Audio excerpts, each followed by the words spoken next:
అందరికీ నమస్తేనుల్లా welcome to MR media Telangana. This is Rekha. రాష్ట్రంలో పెట్రోల్ డీజిల్ గ్యాస్ దొరకదా? రానున్న రోజులల్లా ఇబ్బందికరమైన పరిస్థితులు ఎదుర్కోక తప్పదా?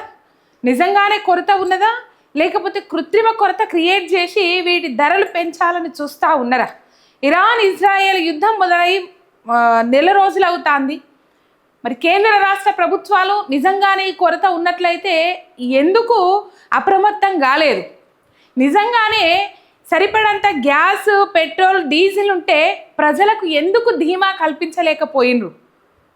నెల రోజుల నుంచి ఈ ఎఫెక్ట్ మన మీద ప్రత్యక్షంగానో పరోక్షంగానో పడుతుంది అన్నప్పుడు ఎందుకు అప్రమత్తం కాలేదు అనేది ఇక్కడ ఒక ప్రశ్న.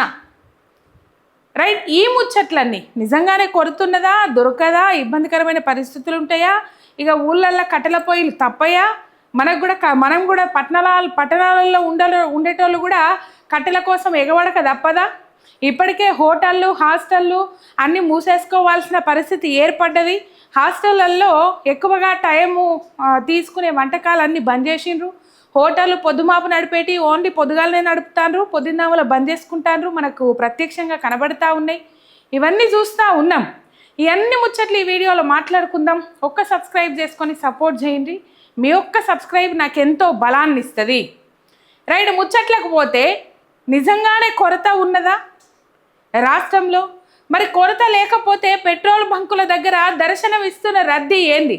గ్యాస్ బుడ్డి బుక్ చేస్తే దాదాపు 15-20 రోజుల టైం ఎందుకు తీసుకుంటారు? వాహనదారులు ఎక్కడ చూసినా రోడ్ల మీద ఎందుకు రద్దీగా ట్రాఫిక్ జామ్లు అయి కనపడతా ఉన్నాయి వాహనాలు? వీటన్నిటికీ కేంద్ర రాష్ట్ర ప్రభుత్వాలు సమాధానాలు చెప్పాల్సిన అవసరం ఉన్నది. గ్యాస్ నిల్వలు సమృద్ధిగా ఉన్నాయా? పెట్రోల్ నిల్వలు సమృద్ధిగా ఉన్నాయా? మనకు 2 నెలలకు 3 నెలలకు సరిపడంత నిల్వలు ఉన్నాయా అనేది ఎందుకు ప్రభుత్వాలు దేశ ప్రజలకు కానీ ఇటు రాష్ట్ర ప్రజలకు కానీ ఈ ప్రభుత్వాలు చెప్పలేకపోతున్నాయి అనేది పెద్ద డౌట్, అనుమానం. ఒకవైపు అసలు ప్రభుత్వాలు చెప్తున్నాయి, కేంద్ర ప్రభుత్వం మోడీ డైరెక్ట్ పార్లమెంట్లో మాట్లాడుతూ ఉన్నాడు. మనము పాండమిక్లో అంటే కరోనా పాండమిక్లో ఏ విధమైన సిచ్యువేషన్లు ఎదుర్కొన్నామో ఆ విధమైన పరిస్థితులను ఎదుర్కోవడానికి మనం అందరం రెడీగా ఉండాలి అని చెప్పేసి మోడీ మాట్లాడతాడు. ఇట్లా రాష్ట్ర ప్రభుత్వంలోనేమో రాష్ట్ర ప్రభుత్వం అధికారులు పెద్దలేమో అసలు అటువంటి పరిస్థితులు ఏమీ లేవు, మనకు సమృద్ధిగా నిల్వలు ఉన్నాయి, ఆగం కావద్దు, అదంతా క్రియేట్ చేస్తాన్రు, ఆ క్రియేట్ చేసిన దాన్ని బట్టి మీరు లైన్లలో నిలబడతాన్రు అని చెప్పేసి మాట్లాడుతూ ఉన్నారు. ఒకవైపు మోడీ ఆ ముచ్చట చెప్తే ఇవాళ అసెంబ్లీ సమావేశాలల్లో ఇంతకుముందే పాయల్ శంకర్ బీజేపీ ఎమ్మెల్యే మనకు మోడీ ఉన్నంత వరకు మనకు పెట్రోల్ కొరత రాదు, డీజిల్ కొరత రాదు, గ్యాస్ కొరత రాదు అని చెప్పేసి మాట్లాడుతూ ఉన్నాడు. అంటే మోడీ ఉన్నంత వరకు అంటే మోడీ ఇంట్లోకెళ్ళి మన తయారు చేసి ఇస్తాడా? ఇయ్యడు కదా. మోడీ ఇంట్లో ఏమన్నా బోర్లేస్తే డైరెక్టు పెట్రోలు లేకపోతే డీజిల్ వచ్చే పంపులు ఏమి లేవు కదా, గ్యాస్ ఉత్పత్తి చేసే సంస్థ ఏమి లేదు కదా. అక్కడి నుంచి రావాలి. ఇజ్రాయెల్ యుద్ధం ఏదైతే ఉన్నదో ఆ యుద్ధం ఎఫెక్ట్ మన మీద పడ్డది. ఈ ట్రంప్ తలకాయ ఉన్నట్టు ప్రవర్తిస్తాడో తలకాయ లేనట్టు ప్రవర్తిస్తాడో ఏం అర్థమైతలేదు. కొన్ని రోజులు దాడులు ఆపేస్తున్నామని చెప్పేసి ఇరాన్ ఇజ్రాయెల్ ప్రకటించుకున్నాయి. మరి ఇలా పరిస్థితి ఏంటి? నిజంగా కొరత లేనప్పుడు ఎందుకు ఈ పరిస్థితి ఏర్పడ్డది? ఒకవైపు పెట్రోల్ డీజిల్ అసోసియేషన్స్ వాళ్ళు అసలు ఎటువంటి కొరత లేదు, ఎటువంటి ఇబ్బందులు లేవని చెప్పేసి వాళ్ళు చెప్పుకుంటా ఉన్నారు. కానీ మనకు వాస్తవ పరిస్థితులు చూస్తే మాత్రం ఇక ఈ విధంగా ఉన్నది సిచ్యువేషన్. ఒకసారి మీరు ఈ వీడియోలు చూడుర్రి, ఈ వీడియోలు చూస్తే మీకు అర్థమవుతుంది.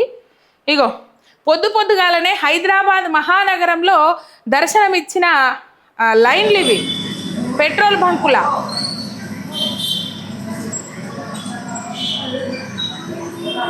ఇంకా పెట్రోల్ దొరకదని ప్యానిక్ క్రియేట్ అవుడుతోని ఇక మొత్తం మీద రోడ్ల మీదనే ఇట్లా ట్రాఫిక్ జాములు, లేకపోతే పెట్రోల్ బంకులు మొత్తం నిండిపోవుడు ఈ పరిస్థితి. మరి పెట్రోల్ బంకులోళ్ళు, అసోసియేషన్ వాళ్ళు వీళ్ళు అన్నీ అంత మంచిగానే ఉన్నదని చెప్తున్నప్పుడు ఈ ప్యానిక్ ఎవరు క్రియేట్ చేస్తుండు మధ్యలో? ప్రజలు ఎందుకు తప్పుదోవ పట్టిస్తూ ఉన్నారు నిజంగానే కొరత లేకపోతే? ఇక చూడుర్రి, ఈ కాకయ్య ఎడికెళ్ళి వచ్చిండో, ఇక వాటర్ క్యాను, ఇంకో వాటర్ క్యాన్, 2 వాటర్ క్యాన్లు పట్టుకొని వచ్చిండు. ఇది మీది తప్పుకున్న సోలిగా ఆయన కింద పడితే పని కథం. ఎక్కడో మధ్యలో ఆగిపోయినట్టుంది, అంత రద్దీ ఉన్నది. ఇగో అందులో ఉన్నది మా క్యాను, ఇంకో క్యాన్ పట్టుకొని వచ్చిండు. ఒకసారి మీరు చూడు.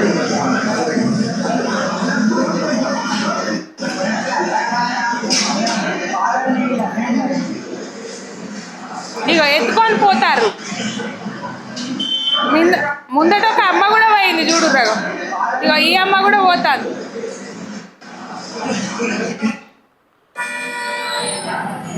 ఇక ఎక్కడ చూసినా ట్రాఫికే.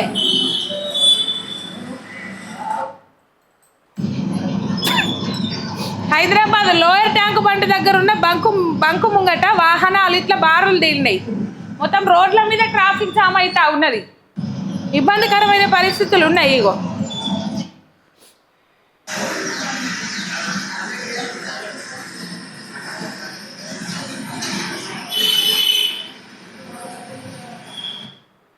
ఇది ఇట్లున్నదా? ఇగో ఇది వీడియో వచ్చేసి ఇందాక మనం చూసిన హైదరాబాద్ మహానగరంలో. ఇక్కడనేమో ఆదిలాబాద్ పెట్రోల్ బంక్ ముంగట గంటల క్యూలో నిలబడ్డా కూడా 50 రూపాయల పెట్రోల్ మాత్రమే పోస్తాము అని చెప్పేసి ప్రయాణికులతోని వాళ్ళతో ప్రయాణికులకు వాగ్వాదం నెలకొన్నది.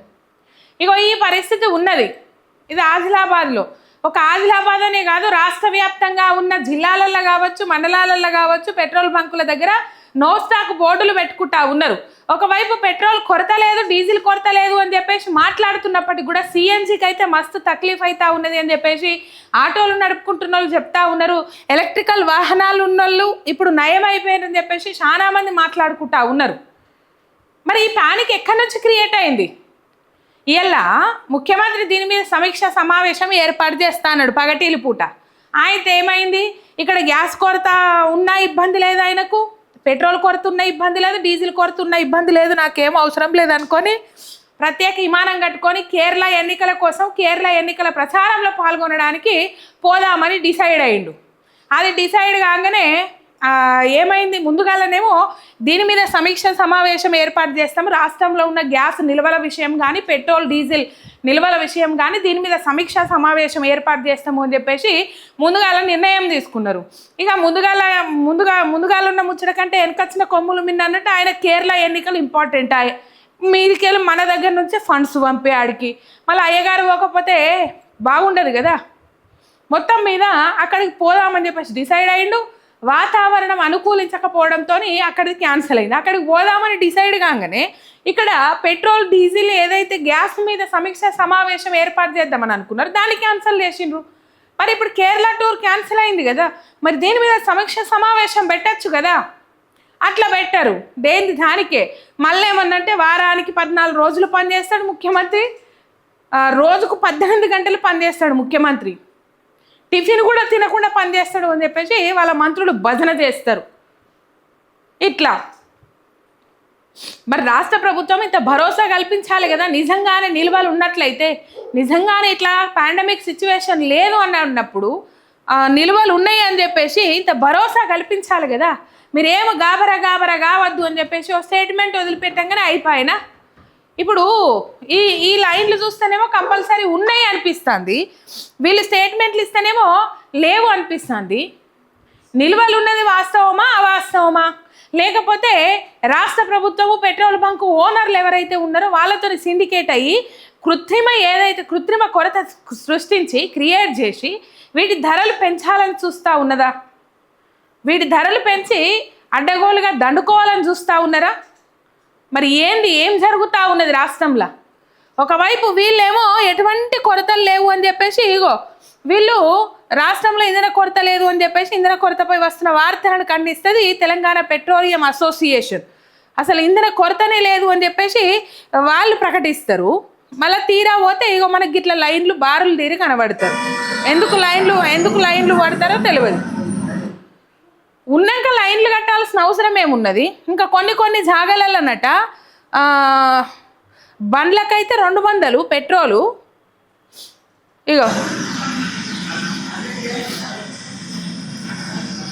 ఇది ముసారాంబాగ్. ఇక్కడ ముసారాంబాగ్ ప్రాంతంలో ఒక పెట్రోల్ బంకులో దర్శనం ఇచ్చింది బోర్డు. బండ్లకైతే 200 రూపాయలు, కార్లకైతే 1000 రూపాయల పెట్రోల్ కొడతాం, అంతకు మించి లేదు అని చెప్పేసి బోర్డులు పెట్టేసిరట. మరి ఎక్కడ తక్లీఫ్ అవుతా ఉన్నది? రాష్ట్ర ప్రజలను ఎందుకు ఇబ్బంది పెడతా ఉన్నారు? అసలు కొరత ఉన్నదా లేదా? కొరత ఉంటే ఉన్నదని చెప్పండి, లేకపోతే లేదని చెప్పండి. ఒకవేళ నిజంగానే కొరత ఉంటే ఈ తప్పిదం ఎవరిది?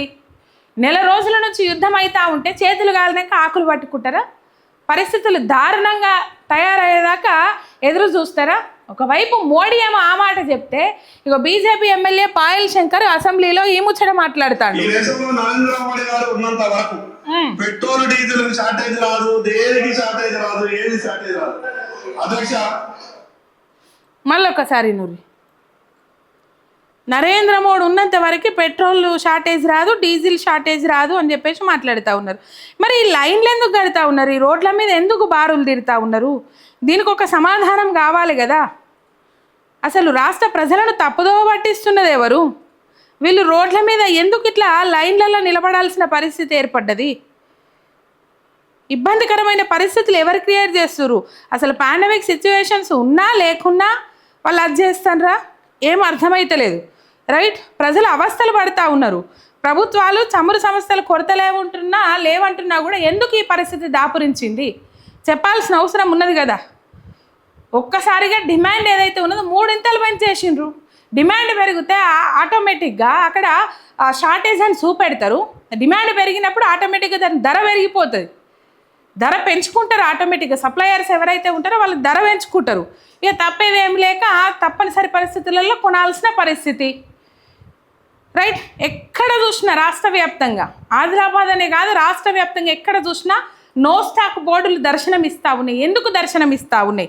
రైట్, వంట గ్యాస్ లేక హోటళ్ళు ఇటు పోతే హాస్టళ్ళు మూసేసుకోవాల్సిన పరిస్థితి ఏర్పడ్డది. నిన్న నేను చెప్పినా కదా ఇంతకుముందు. రైట్, నెల రోజులైతుంది. మరి ఈ నెల రోజులైనా కేంద్ర రాష్ట్ర ప్రభుత్వాలు ఎందుకు రివ్యూ చేయాలి? ఈ అంశం మీద రివ్యూ చేయాల్సిన అవసరం ఉన్నది కదా. రైట్, ఈ పరిస్థితి అయితే ఉన్నది. కృత్రిమ సంక్షోభం రాకుండా, ఏదైతే కృత్రిమ సంక్షోభం రాకుండా నేను చెప్పిన కదా, ఇట్లా వీళ్ళందరూ సిండికేట్, లేకపోతే ప్రభుత్వ అధికారులతో సిండికేట్ అవుతారో తెలియదు, వీళ్ళు సిండికేట్ అవుతారో తెలియదు. మొత్తం మీద కృత్రిమ కొరత సృష్టించి అక్కడ డిమాండ్ పెంచేసి, ఇప్పుడు కొరత సృష్టించుతోని డిమాండ్ ఎక్కువగా వస్తుంది. డిమాండ్ రావడం వల్ల వాళ్ళు ధరలు పెంచుకోవాల్సిన అవసరం ఉంటుంది. సప్లై తక్కువ ఉన్నది అని చెప్పేసి అక్కడ క్రియేట్ చేస్తారు. కాబట్టి మరి తీసుకున్న చర్యలేంది? ఒకవైపు రాష్ట్ర ప్రభుత్వం చెప్తా ఉన్నది, పెట్రోల్ అసోసియేషన్స్ వాళ్ళు చెప్తా ఉన్నారు. మరి చెప్పినప్పుడు కూడా ఈ కొరత ఎందుకు ఏర్పడ్డది? రోడ్ల మీద జనాలు బారులు తీరాల్సిన పరిస్థితి ఏంటి? ప్రజలు అవస్థలు పడడానికి కారణం ఏంది? రైట్, ప్రభుత్వాలు ఒక స్పష్టత ఇవ్వాల్సిన అవసరం ఉన్నది. ఒకవేళ నిల్వలు నిజంగానే ఉన్నట్లయితే మరి పెట్రోల్ బంకుల దగ్గర నో స్టాక్ బోర్డులు ఎందుకు కనబడతా ఉన్నాయి? ఆ బోర్డులు పెట్టడానికి గల కారకులు ఎవరు? ఓనర్స్తో మాట్లాడే అవకాశాలు ఉన్నాయా లేవా? ప్రజలకు తక్లీఫ్ లేకుండా చూసుకునే బాధ్యత ప్రభుత్వం మీద ఉన్నదా లేదా అనేది ప్రకటించాల్సిన అవసరం ఉన్నది. ఇది కథ మొత్తం మీద. రైట్, ఒక్క సబ్స్క్రైబ్ చేసుకొని సపోర్ట్ చేయండి. మీ ఎంఆర్ మీడియా తెలంగాణ శనార్థి.